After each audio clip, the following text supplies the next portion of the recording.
Anybody in here have 140 grand? Who has 140 grand in here? Come on, somebody. There's somebody in here who has 140 grand. They're embarrassed to do it. You have 140 grand. So here's what I do. I'm active. And this is the problem with so many people. I'm actively always looking for deals. I'm always talking. I'm always doing whatever. A week ago, before my tenant moved out, a cleaning company comes through our pipeline of our business acquisition company and says, we have 3 partners, we hate one of them, we need somebody to buy out our partner, we'll continue to run it, we'll be the face of it, but we need somebody to buy 35% of the business for 140 grand.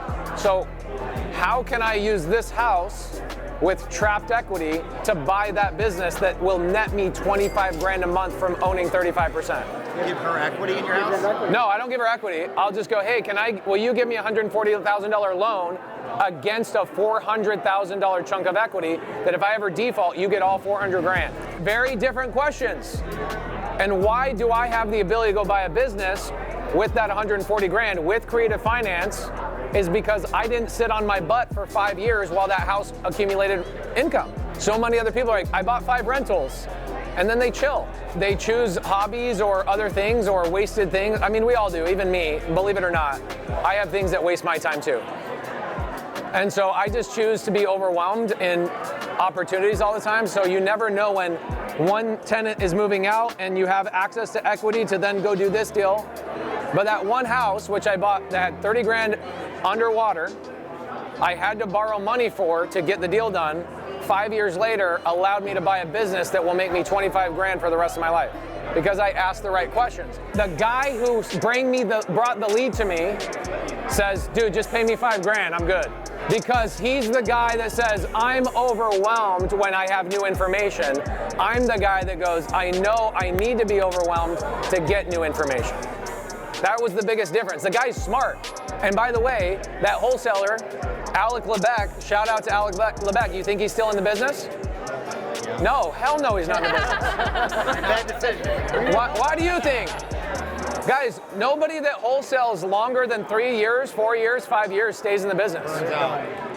You bury yourself to death. You got yourself a high-paying job. It's hard. So it's almost like you use cross-collateralization, right? That's exactly what I did. Okay, so you negotiated an interest rate.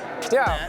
What would you give me 140 grand if I paid you 14% in second lien position with protection of $400,000 of equity against your 140 grand? There you go. Boom. And here's the other thing, okay? Here's the other thing that a lot of people don't recognize. I wasn't born to know that she has access to 140 grand. How did I learn that? I overwhelm myself with constantly talking to people all the time.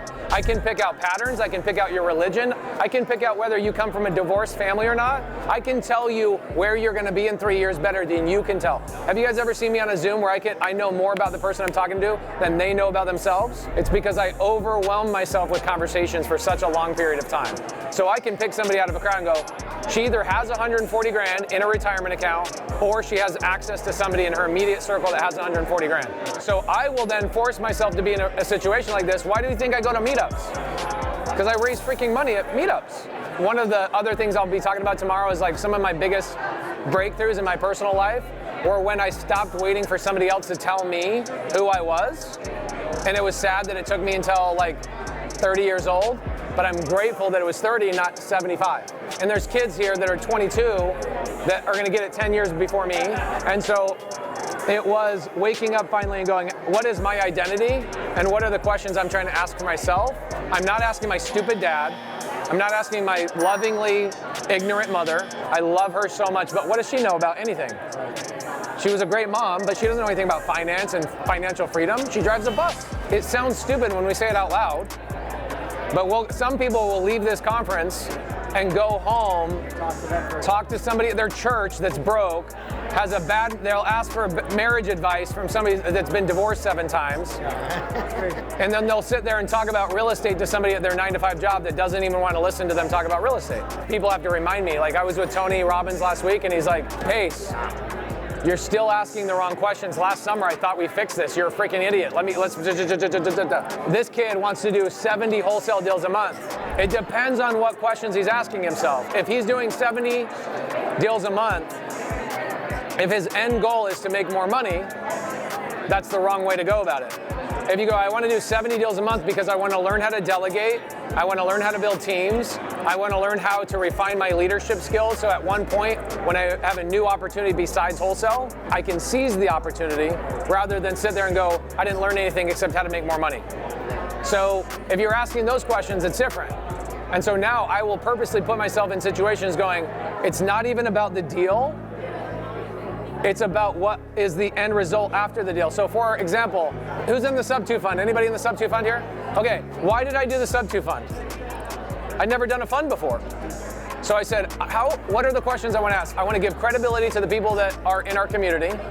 2, I want to go through the motions. I've been a real estate investor on my own portfolio. Let me take those skills and see if I can compound that to a much larger scale. And let's see if we can be the first creative finance fund in the world. Let's go do things nobody else has done before. Yeah. Well, okay, what do I want out of that? Is it to make money? No, I mean, that's the byproduct, right? It's just like when you work out. Is it really the physique you want, or is it the feeling you get? Clarity, energy. Right, and the evidence that you can do hard things.